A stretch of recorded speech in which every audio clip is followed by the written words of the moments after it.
you watch like or you listen to like the Calm app, and it's like it's like birds. Like that's my like calming sound. Okay, birds make you calm. If you didn't know that, it's my daughter's calming sound too, Ava. Okay, like she sleeps every night, which actually can get kind of annoying because like it calms me down, but I don't want to listen to it. It's kind of annoying that your daughter sleeps every night. No, she listens to birds on her she's a little sound machine. Yeah.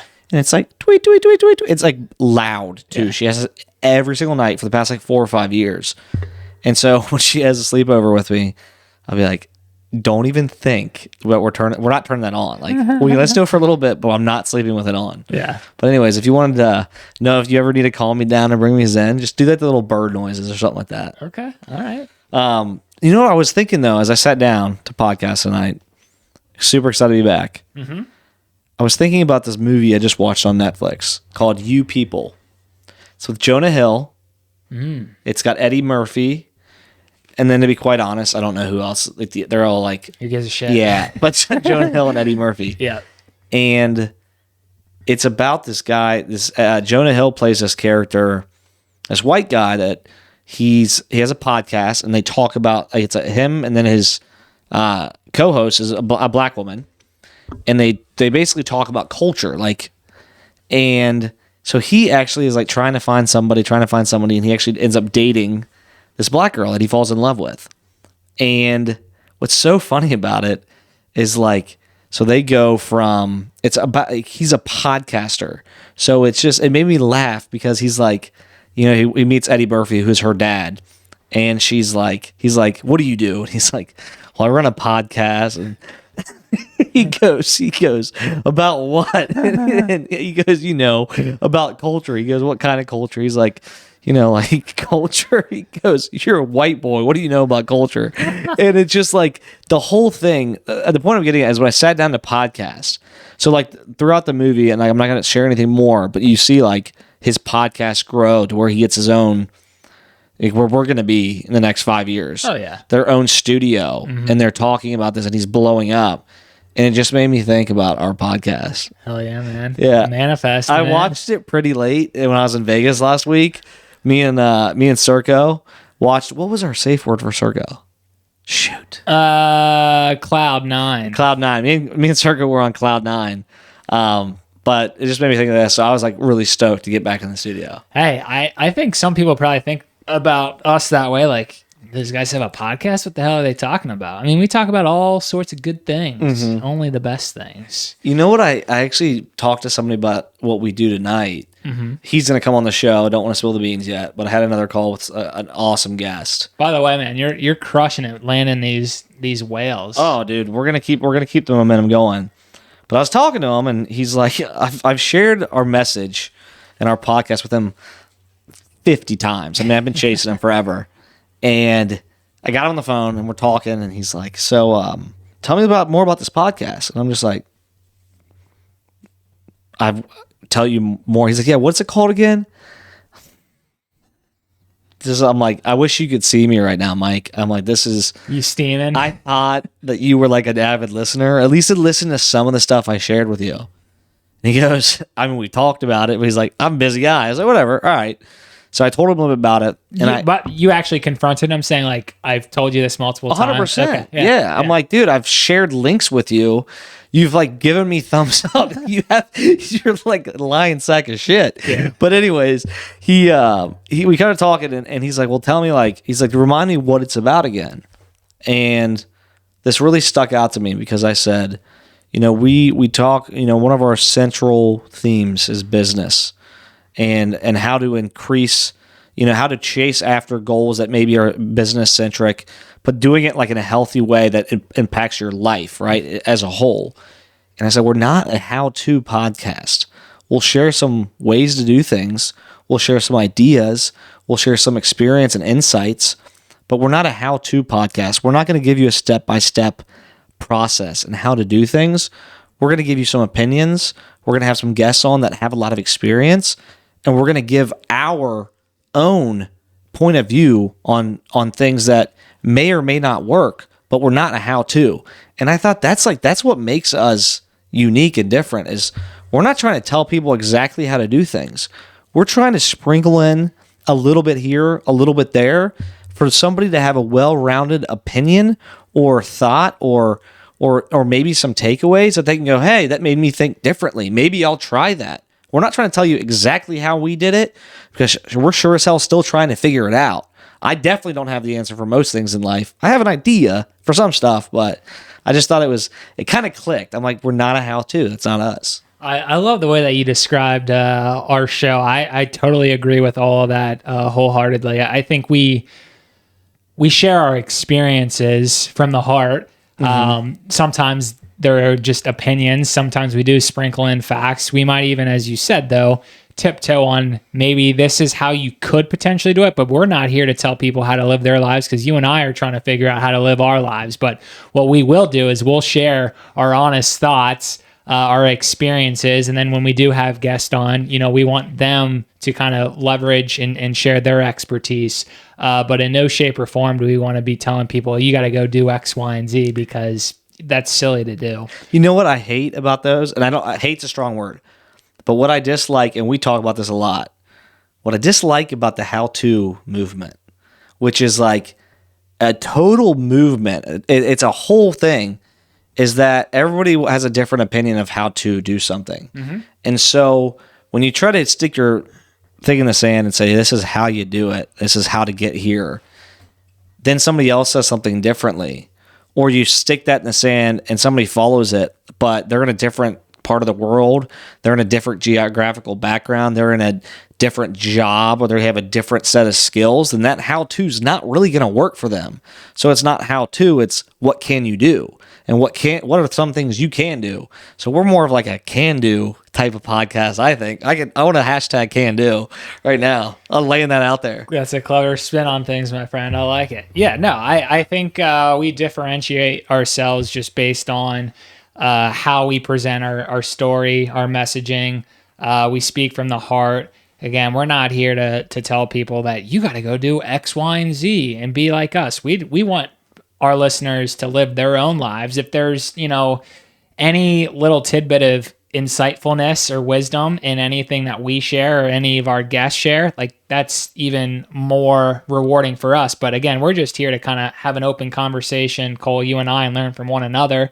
And if it does benefit other people, that's, icing on the cake. Yes, 1,000,000%. So Hayden, I'm gonna jump into something that I've been thinking a lot about lately, and I'm gonna throw a question at you. Deer in headlights, oh no. You know, maybe you don't. So my question to you is, and this is a tough one, but how do you manage business relationships versus personal relationships? That's a great question. And how do you, and even furthermore, secondary to that, is how do you differentiate? Man, where to begin? I mean, as we like to share a lot of times on the show, my answer is unique to my given experiences. I think the two should be closely related in terms of business relationships and then relationships outside of work, whether those are romantic relationships, platonic relationships, whatever it might be. I think if you truly want to be successful in the business world, you need to know the person beyond just work.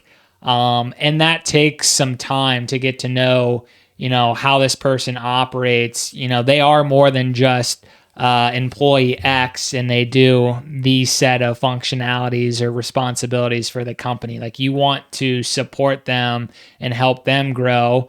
And it does take time to get to know someone. Some people are a little bit more open with their personality in terms of letting themselves in a conversation and building some type of established trust or a relationship. Mm-hmm. And I think that's very similar even outside of work. So you want to kind of get to know the person. I'll use you, for example. Let's say that, we both walked into job XYZ day one and we were partnered together on a project. Like, I'd want to know, hey, Cole, who are you? Like, outside of, this role here, tell me more about your life. Like, you would probably open up about, your family, your kids. Like, that's what, you're truly passionate about, things like that. Mm-hmm. And then that starts to me, I can start to like build out like a spider web in terms of probably when you are going to have bad days because maybe your mind's on, your wife or your kids, like you can start to be more empathetic because I know Cole beyond just work. Like he's got these other commitments. He's a father.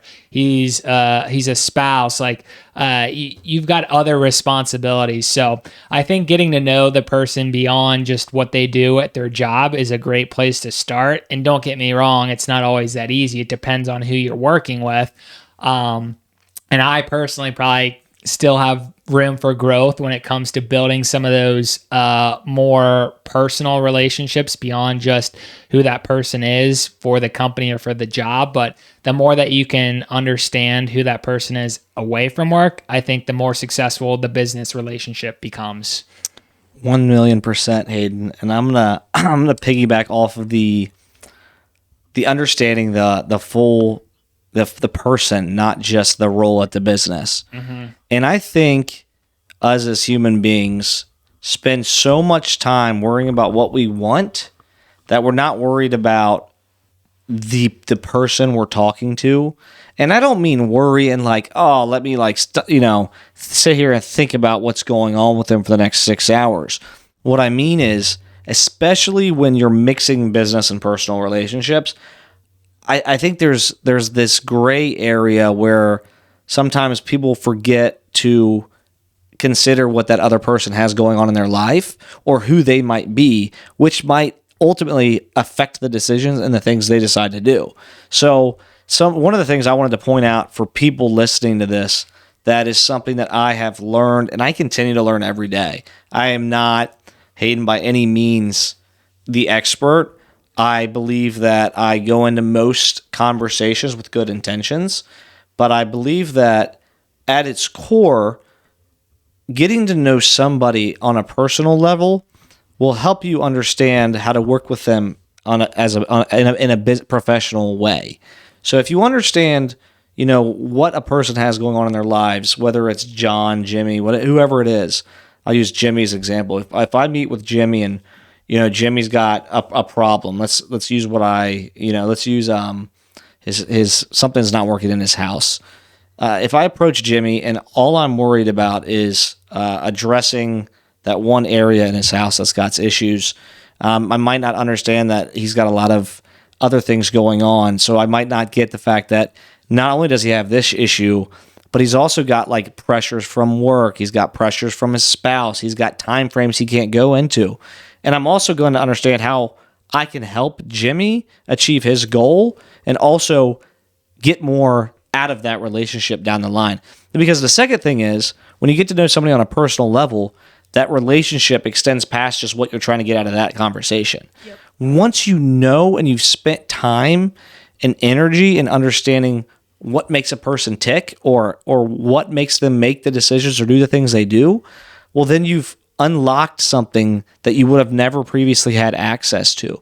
Your conversations are going to be 10 times better because you have more to talk about than just, hey, do you want to buy this? Or, hey, did you get that spreadsheet done? Right. It's more than just surface level conversations. Oh, the weather looks nice. Or how's the weather? Those are boring. Yeah, it's super boring, right? I mean, who likes to have those conversations, first of all?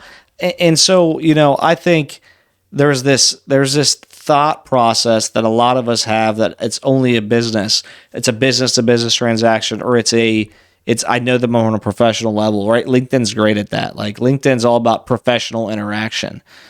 But you can get if you spend the time to get a little bit deeper with somebody, I think 9 times out of 10 that relationship, A, is going to be way more fruitful.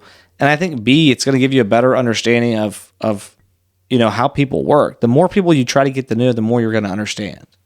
Spot on. I think one other thing that I'll add, and maybe it's me slightly refining my answer, is, there's a time and place for certain conversations. Some people are truly there to maybe be heads down and want to just keep it business talk, and you have to respect that. And that's where it is important to just have good communication. Like, what are your expectations? Mm-hmm. Like, going back to you and I as an example, maybe you weren't willing to open up and give me much answers when I said, hey, Cole, tell me more about yourself. And you kind of just gave me like really quick answers. Like I would have to respect that. You don't want to, pry too much. And sometimes it just takes time to build trust, but there's can be certain people that probably just don't want to open up for whatever reason. And you have to respect that. You want to make sure you understand what their expectations are and how to work with them. So kind of refining my answer in terms of understanding who you're working with, but going back to our core points that we were making, more often than not, the more that you can get to know a human being on a personal level, the better the relationship's going to be. But again, I'm kind of calling out an edge case where there are some people that maybe just want to be more so heads down and focused on business. Not saying that that's always the case, but you do have to respect those situations and work with those people as best as you can. I think that's what makes a good leader. Like going back to the example of you and if I were your boss, let's say, I would work with you differently than I might work with, let's say, Joanne. Like you have to understand, personality, things like that. And that's where, again, you just have those open lines of communication. Who are you as a person, etc. And it takes time. Well, and I think that even like Hayden, just because you hit on a point that I think I kind of skated over. The point I really wanted to get across, and I guess my belief is that it's and this I was actually thinking about doing a short about this earlier, but I'm like, I can't make it that short. I was like, I only had to do a short, and I was struggling with the wording of it. But relationships, you can't just rush either. And so when you're going into like a business relationship, you want to bring that personal aspect into it, but you can't just expect to be able to do that in the first time you meet, the first 10 times you meet. You've got to take your time. You have to build that trust. You can't force things. And sometimes that's going to take 6 months. Sometimes it's going to take a year. Sometimes it could take 2 years. But it's about the process. It's about listening. It's about, engaging on things that you may find interesting. And a lot of the times what I do is I'll share a vulnerability. So there's a neat little trick. I wouldn't call it a how-to because we're not a how-to podcast.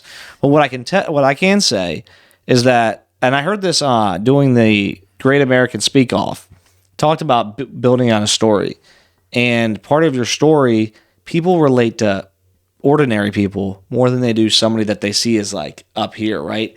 So if you're talking from a level talking down to somebody or from a pedestal, so to speak, it's going to be hard to relate, right? I can't relate to somebody that went over overseas and got like 6 war medals. Like I can't relate to that, but I can relate as a father to another father who's got 3 kids at home, who's working really hard to provide a better life for them.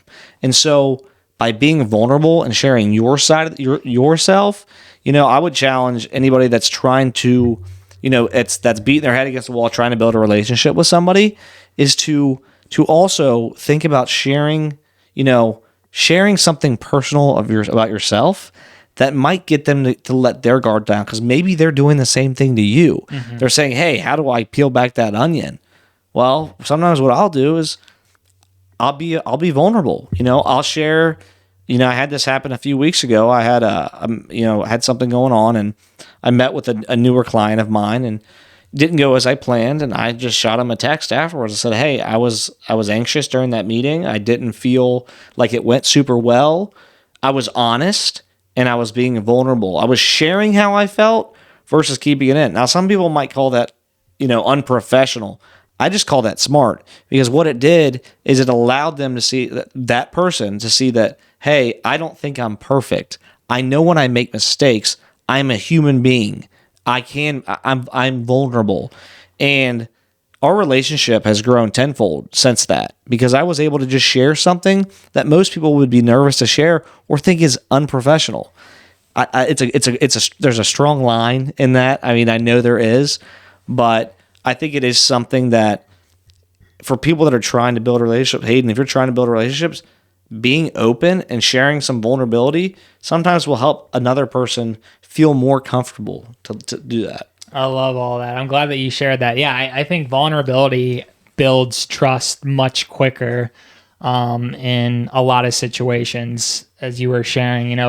this is the respect that I'm going to give you in our relationship. And by opening up, sometimes it might allow the other person to open up because they can start to relate with you on a more personal level. And like you also said, there is a fine line. Like there's probably certain things that might be considered things that you probably don't need to be sharing, especially in like a business type of relationship.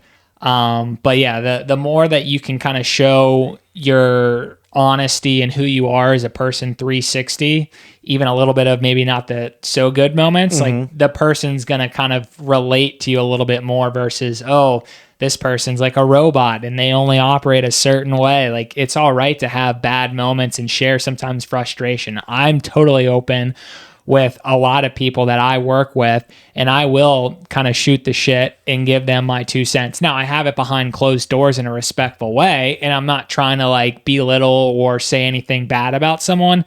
But if I, notice that a situation isn't ideal, I'm going to call it for what it is. Like, oh, that was, a fun, meeting that we just got out of, like, my head spinning, like kind of make a little bit of a joke out of it to break the ice and not make it so tense. Like people want to see that. They don't always want to, it's all rainbows and sunshine, because that's just not reality. I'm a pretty logical and realist when it comes to understanding the full big picture, and not always like, oh, this is a perfect situation, because life's not perfect, business isn't perfect. But the more that you can kind of work through the highs and the lows and kind of try to remain even keel, the better off you're going to be in the long run. Well, and here's the secret too. It works in personal relationships too.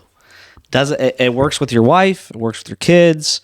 I'd say like with Ava, I mean, Ava's a 9-year-old, she called me out. Oh my word. So we were driving to soccer. She has Pivo.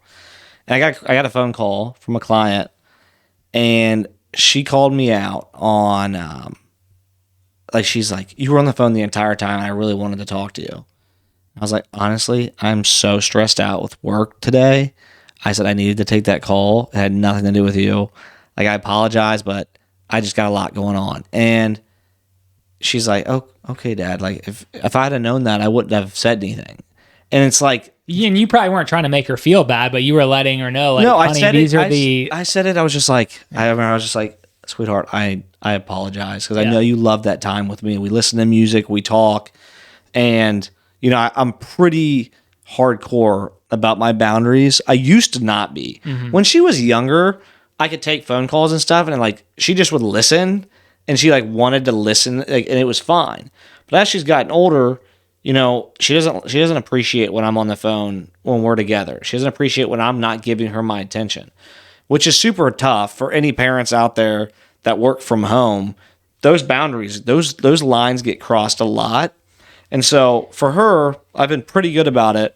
And she was just like, okay, same thing that happens with my wife, man. When you're having a rough time, and you can just be like, I snapped at you, like it wasn't you, it was me, like or whatever it is. Like this is whatever it is, just being open builds a lot of trust, and it's just something that I think we can all practice throughout so many different aspects of our lives. Well, I think relationship building never stops, right?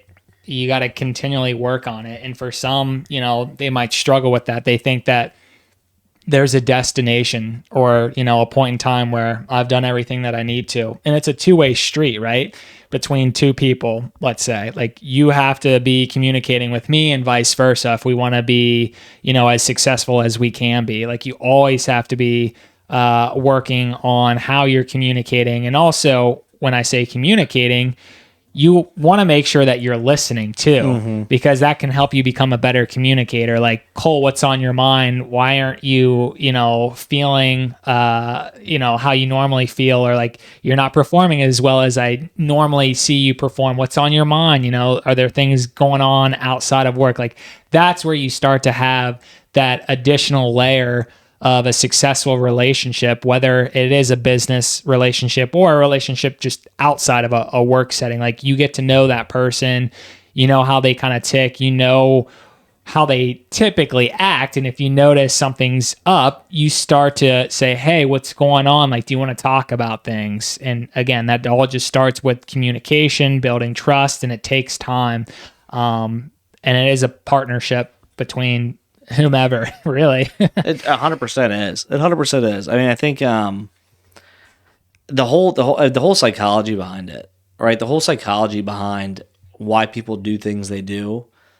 We really need to get like a specialist on the show to talk, because that stuff interests me so much. Oh, it does. And too. I feel like there's like a lot of stuff I do that we all do in our daily lives that we don't even know. Like I'm sure some of the stuff I'm saying is like written somewhere in some psychology book that, you know what I mean? Like the way that came out was pretty funny, but yeah, no, I know. well, I'm just saying, like, be vulnerable. Like, I'm sure that's like that's kind of common sense. Can I repeat what you said out loud and see how you might react? I'm sure some of the stuff I said is probably written in a psychology book. Probably. Like, I mean, you're right, but like my mind went to Dr. Hazenfield. Yeah. Okay. I'm sorry, Dr. Hazenfield. Dr. Cole. Continue. Yeah, continue. they call me Dr. Cole from now on. I only respond to that. He's a clinical psychologist, folks. He just got his Harvard. They gave me a degree. No, I just think there's so many ways we can go down that, and I think too. I believe that there's this line between putting effort into certain relationships, and there's also this, like, you got to know what relationships that aren't worth putting the effort into. And on a business level and on a personal level, Yeah. you've got to know when, like, there's times, and I'll be real honest, where I have, like, you know, I meet with somebody or I meet somebody, and of course I like most people. Generally, because I'm just a talker, like I want to engage. So what's always been tough for me, Hayden, as you can probably see this, is knowing which relationships aren't worth putting effort into. Like knowing when the ship has sunk and when it's not going to go anywhere, or it's not worth, and not even, maybe it's just not worth my extra energy. Like it could be better spent here. And I think that's something that, you know, as people are looking at the relationships in their lives. And, you know, whether it's, you know, I'm going to go to business because like that's what I spend majority of if I'm not with my family, you know, I'm taking my personal relationship, personal friends out of it. Like my career goals, my professional goals are about growing this podcast, growing our media business, and growing my career. And so I'm thinking a lot about what relationships, call it a spade, what relationships can I forge that are going to help me get there. Mm-hmm. And that is a very, very, very tough thing to do, because what I've run into is you think that you've got the right person to talk to. And this is going to sound kind of sound a little choppy, a little shitty of me, but I've struggled because I'll be like, okay, this is the one that's going to get me to here, right? So I'll build a whole relationship with them, spend all this time getting to know them, this and that, and then I get 6 months into that, and I'm like, it sounds bad. That was kind of a waste of time. Like, I like that person now. That was great, but I didn't use my time valuably. Mm-hmm. I didn't use it well, right? My time could have been allocated over here more. So there's that balancing act of understanding, like, we've only got a finite amount of time and energy, so you got to be really careful, like, as you're looking at, hey, who do I want to build a relationship with? You know, you have to understand, like, what intentions do I have? They need to be good intentions. You got to understand, like, what could this relationship, how could it benefit me and them, right? Because if it's not mutually beneficial, then odds are it's going to be lopsided. So you got to look at that. And I guess I was calling myself out. I've struggled with that over the years of, I like to build relationships with everybody. And what happens is, now I feel like I've got 55 people that I need to be constantly, like, touching because, like, I want to have a relationship. And it's like, you know, those are great, but you need to focus more on which ones are really important. Yeah, Cole, I think that comes with maturity, to be honest, where you start to recognize that maybe, let's say, all the people that you used to have some type of relationship with, whether it's a friendship, a business relationship, some people might not have the same interest. They might not be there to benefit you, and you start to kind of understand that, and that comes with maturity, wisdom, age. Like, it does become kind of a trusting your gut or intuition. Like, you get what you put in is what you get out, and if you're not seeing, you know, the reciprocal from someone else, like you can kind of start to back off and realize that that person doesn't want to, you know, have a successful relationship with you. Now, again, it's not that black and white, but you can start to pick up on that. And going back to another point, I think you got to understand as best as you can people's intentions, or like what are their values or core principles. Like when I think about people that I want to associate myself with, I want to make sure that they have good values, principles, etc. Or I'm really not going to spend that much time or energy investing in who that person is, because they just don't align with who I want to be around. And there's nothing wrong with that. And I think when you're a young kid, you kind of just go with the flow and you're supposed to be, you know, everyone's best friend. And that's just not reality.